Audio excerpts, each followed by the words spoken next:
നമസ്കാരം. 4 പതിറ്റാണ്ടിലേറെ തമിഴ് മക്കളുടെ ജീവിതം തീരുമാനിച്ചിരുന്ന അമ്മയും കലൈഞ്ചറും മറീനയിലെ കടൽക്കാറ്റേറ്റ് അന്ത്യവിശ്രമം കൊള്ളുകയാണ്.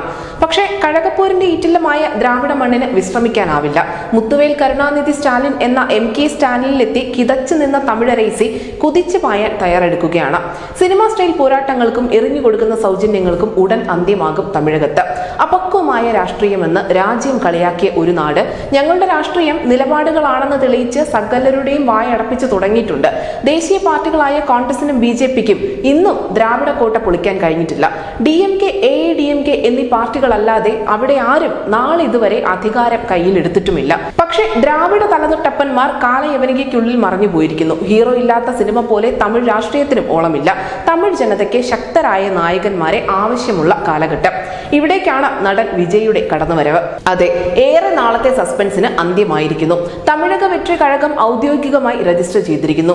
തന്റെ ആരാധക സംഘടനയായ വിജയ് മക്കൾ ഇയക്കവുമായി ചേർന്ന് കഴിഞ്ഞ കുറച്ചു കാലമായി വിജയ് നടത്തിക്കൊണ്ടിരുന്ന സാമൂഹിക പ്രവർത്തനങ്ങൾ ഇത് മുൻകൂട്ടി കണ്ടുള്ള നീക്കമാണെന്ന് വിലയിരുത്തപ്പെട്ടിരുന്നു. ഇതാണ് ഇപ്പോൾ സത്യമായിരിക്കുന്നത്. സിനിമയ്ക്ക് രാഷ്ട്രീയത്തിൽ അയിത്തം കൽപ്പിക്കാത്ത തമിഴകത്ത് വിജയ് വെണ്ണിക്കൊടി പാറിക്കുമോ എന്നാണ് ഇനി അറിയേണ്ടത്. എന്നെ സംബന്ധിച്ചിടത്തോളം രാഷ്ട്രീയം മറ്റൊരു തൊഴിൽ മാത്രമല്ല, അതൊരു ജനങ്ങൾക്ക് വേണ്ടിയുള്ള പവിത്രമായ ജോലിയാണ്. വളരെ കാലമായി ഞാൻ അതിനായി സ്വയം തയ്യാറെടുക്കുകയാണ്. രാഷ്ട്രീയം എനിക്കൊരു ഹോബിയേ അല്ല, അതെന്റെ ആഗ്രഹമാണ്. അതിൽ എന്നെ തന്നെ പൂർണ്ണമായും ഉൾപ്പെടുത്താൻ ഞാൻ ആഗ്രഹിക്കുന്നു. പാർട്ടി രജിസ്റ്റർ ചെയ്ത ശേഷം വിജയ് പറഞ്ഞ വാക്കുകളിലുണ്ട് അദ്ദേഹം മുന്നോട്ട് വയ്ക്കാൻ പോകുന്ന ആശയത്തിന്റെ അന്തസത്ത.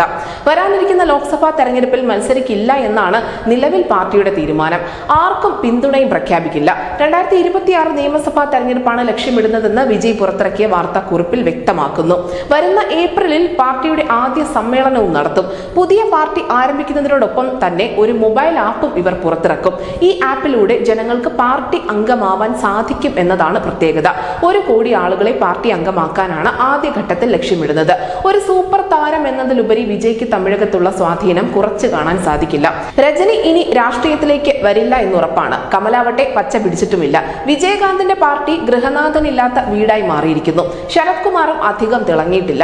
എന്തായാലും രാഷ്ട്രീയത്തിൽ പുതുമുഖമായ അണ്ണാമലയ്ക്ക് ചെറിയ കാലയളവിനുള്ളിൽ ഇത്രയധികം പിന്തുണ നേടിയെടുക്കാൻ സാധിക്കുമെങ്കിൽ തമിഴരുടെ ജീവനായ വിജയ് ഉണ്ടാക്കാൻ പോകുന്ന ചലനം ചെറുതായിരിക്കില്ല. ജാതി സമവാക്യങ്ങളില്ലാതെ തമിഴ് രാഷ്ട്രീയമില്ല. തേവരും കൗണ്ടറും ഉള്ളറും പരസ്പരം പോരടിക്കുന്ന ദുരഭിമാന കൊലകളുടെ ഈറ്റില്ലമായ തമിഴകത്ത് ലോക്സഭാ തെരഞ്ഞെടുപ്പിന് മുൻപ് തന്നെ ശീലിച്ച സമവാക്യങ്ങൾ തിരുത്തപ്പെട്ടേക്കാം. പണ്ട് ദേശീയത എന്ന വികാരത്തിനും മേലെ പ്രാദേശികവാദം ഉയർത്തിപ്പിടിച്ചിരുന്നവർ ഇന്ന് മാറി ചിന്തിച്ചു തുടങ്ങിയിട്ടുണ്ട്. രാജ്യം മാറുമ്പോൾ തമിഴ്നാടിനും മാറാതെ തരമില്ലല്ലോ.